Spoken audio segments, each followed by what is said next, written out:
All right, let's dive right in. Today, we're tackling something, well, massive.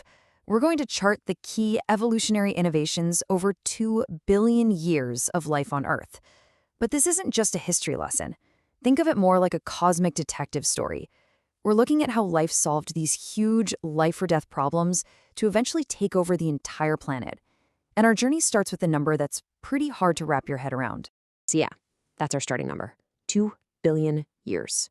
I mean, it's a timescale that's almost impossible to really comprehend, right? But here's the thing you've got to get from the get-go.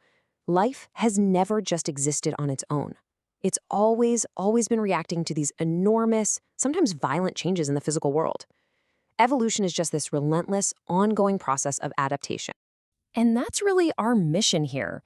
We're on the hunt for those game-changing milestones, those aha moments of adaptation that allowed life to not just hang on, but to absolutely thrive and eventually dominate the whole planet.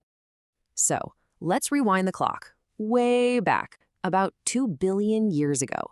And the first big problem life faced, it wasn't some scary monster or a giant asteroid. Nope, it was the very air it was breathing. Or, well, not breathing. So what caused this huge shift? Believe it or not, it was tiny little cells. The first real cellular life forms showed up, and some of them figured out photosynthesis. They started pumping out oxygen. But here's the crazy part. For pretty much everything else alive at the time, which was anaerobic, this new stuff, oxygen, it was pure poison, a total killer. And that right there is the huge paradox. Life basically created its own apocalypse. Its own success led to this massive environmental disaster, wiping out tons of early life. But, and this is a huge but, from the ashes of that catastrophe, our world was born. This toxic waste product completely terraformed the planet and paved the way for complex, energy-guzzling creatures, like us. Okay, so the stage is set. We've got an oxygen-rich atmosphere. And for a long time, I'm talking 1.5 billion years, things were kind of slow. But then the pace really starts to pick up. The thing is, life was still pretty much stuck in the water. So what's the next big problem to solve? Getting out of the ocean. All right, let's jump way forward in time. By about 500 million years ago, the oceans are buzzing with critters. By 350 million years ago, we've got fish. But the real game changer here? The lobe fins. These fish were different. They had these thick, fleshy fins with bones and muscles inside. You can see where this is going, right? They were literally building the toolkit for walking, millions of years before anything actually set foot on land. And you know what's wild? This body plan was so successful. We knew about these guys from fossils, but the coelacanth was thought to be long gone, like 66 million years extinct. Then, boom! In 1938, a fisherman pulls one out of the water. This incredible catch gave us this living snapshot of that ancient leap to land. It was proof that this design was a winner. So, the amphibians, these descendants of the lobefins, they made it ashore. But they had a massive problem, a real Achilles heel. Their eggs were like little jelly blobs that would dry out in an instant on land. If you're really going to conquer the continents, you have to cut the cord to the water. So how do you do it? And the answer, it was an absolute stroke of genius, the amniotic egg. This thing was like a piece of high-tech bioengineering. It's basically a personal, portable ocean for the baby. You've got the tough outer shell for protection, you've got the amnion sac, which is its own little private pond, and then you have a full life support system with a lunchbox and a waste bag. This one invention was the key that unlocked the continents. And who cashed in on this amazing new tech? The reptiles. Suddenly, they weren't tied to the water anymore, and they just exploded. All across the land, reaching a scale and a dominance the planet had never seen before. I mean, the success of the reptiles was just off the charts. You can still see their descendants today, like turtles and crocodiles. Some even got so good at the reptile body plan, they took it back to the ocean, like the ichthyosaurs. But the kings of the reptile dynasty, you know who I'm talking about, the dinosaurs. Just think about it. For something as massive as a T-Rex to exist, the world had to be unbelievably rich and lush. But after 150 million years on top, their reign came to a sudden, dramatic end.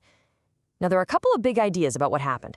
Theory one is the blockbuster movie version we all know and love. A giant asteroid slams into the Earth. But there's another idea, which is that they didn't all die out.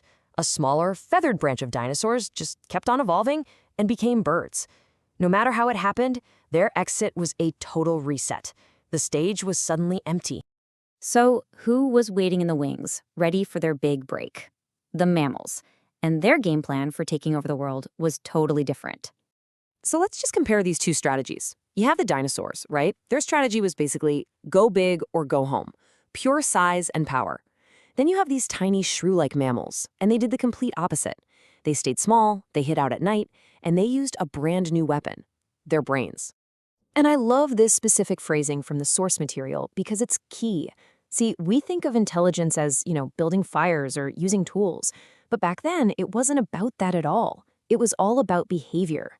Being more intelligent and avoiding danger meant you had better hearing. You could remember where all the good hiding spots were. You were better at not getting eaten. They won by being smart, not strong. Okay, so the mammals' new strategy, be smart, be small, it's working like a charm. But here's the thing. Survival isn't just about being smarter than the other guy. What happens when the planet itself decides to change the rules?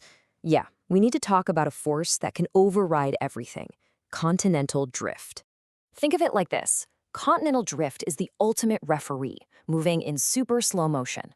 For millions of years, you get these isolated islands of evolution. But then, the planet just slams these continents together, and suddenly you have this brutal head-to-head competition between life forms that have never even seen each other before. And this is where it gets really clear just how much geology calls the shots. So when North and South America finally linked up, the placental mammals from the north, we're talking ancestors of bears, big cats, they poured south. And they just completely overran and wiped out most of the unique marsupials that had evolved in South America. But then you look at Australia, it stayed an island continent. It was isolated. And because of that isolation, its marsupials, kangaroos, koalas, you name it, they survived and they thrived. So after this whirlwind tour of 2 billion years, what are the big takeaways? First, innovation is all about problem solving, from figuring out how to breathe poison to inventing a private ocean for your babies. Second, winning strategies change. The brute force of the dinosaurs eventually lost out to the cleverness of the mammals.